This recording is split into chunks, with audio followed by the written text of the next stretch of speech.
Quel commercial n'a jamais entendu cette fameuse question « Vendez-moi un stylo ». Cette question, on la retrouve partout. Dan Lok, en 2018, a explosé les scores avec sa vidéo « How to sell anything to anyone, anytime ». Il a atteint aujourd'hui plus de 7 millions de vues. Alors pourquoi la question du stylo est-elle si importante? Elle met en lumière 3 styles de vendeurs. Tout d'abord, celui qui va déballer toutes les caractéristiques du produit. Par exemple, ce stylo est rose, ce stylo est petit, vous ne le perdrez jamais et vous le retrouvez toujours dans votre sac. Instinctivement, et surtout si on est un peu stressé, on va avoir tendance à déballer toutes les caractéristiques du produit et à complètement mettre de côté les besoins du client. Le deuxième style de vendeur, ça va être celui qui va proposer une question ouverte, comme qu'est-ce que vous cherchez lorsque vous voulez acheter un stylo? Et là, c'est qui tout double. Soit votre client vous répond parfaitement et vous n'avez plus qu'à sortir votre magnifique stylo pour qu'il l'achète directement, soit il répond complètement à côté et là, ça va être compliqué. S'il vous dit par exemple, bah moi, j'aime les stylos verts ou je n'ai pas besoin de stylo parce que je travaille sur ordinateur,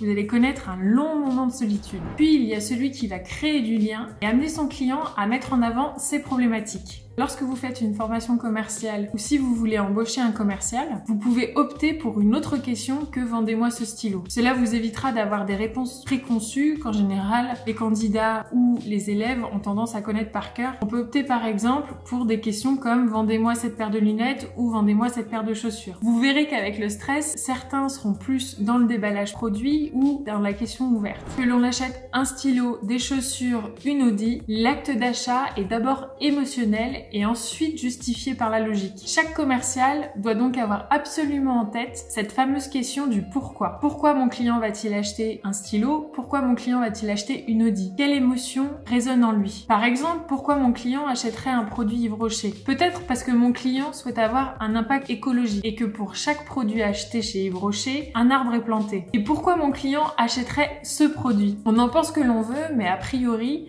ce produit qui est plus que basique a cartonné. Le client peut voir à travers cet achat une revendication politique ou simplement un acte d'humour. Autre exemple, lorsque vous allez dans une boutique et que vous avez prévu d'acheter un seul jean, un seul t-shirt, est-ce que ça vous arrive parfois de tomber sur un super vendeur et de repartir avec toute la panoplie? Moi si. La dernière fois que je suis rentrée dans un magasin Levi's avec mon conjoint, on devait acheter un seul jean. Il est reparti avec toute la panoplie. Une fois dans la cabine d'essayage, le vendeur arrivait continuellement avec des nouvelles tenues, nouveaux t-shirts, nouveaux jeans, etc.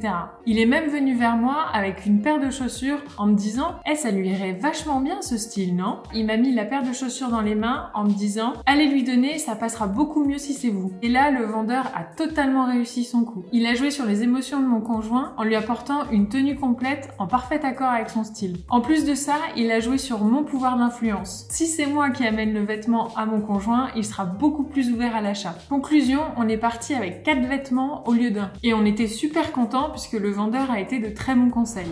On a souvent l'image du commercial un peu manipulateur qui est là pour créer des problèmes et apporter la solution tout droit sur un plateau. Or, un bon commercial est dans la bonne compréhension de son client, la bonne compréhension de ses besoins et de ses problématiques. Au final, les gens n'achètent pas ce que vous faites, mais pourquoi vous le faites. Ils achètent votre histoire, votre personnalité et ce pourquoi vous avez créé votre entreprise. En conclusion, la question du « vendez-moi ce stylo » permet donc de mettre en lumière l'importance des émotions dans un acte d'achat. Il permet aussi d'établir quel style de vendeur vous êtes. Avec le temps, vous serez beaucoup plus confiant et beaucoup moins dans le déballage produit. Si vous gardez en mémoire l'importance du pourquoi, vous n'avez aucune raison de ne pas y arriver. Merci beaucoup d'avoir regardé cette vidéo. Si cette vidéo vous a plu, n'hésitez pas à la liker, à la partager et à la commenter. À bientôt!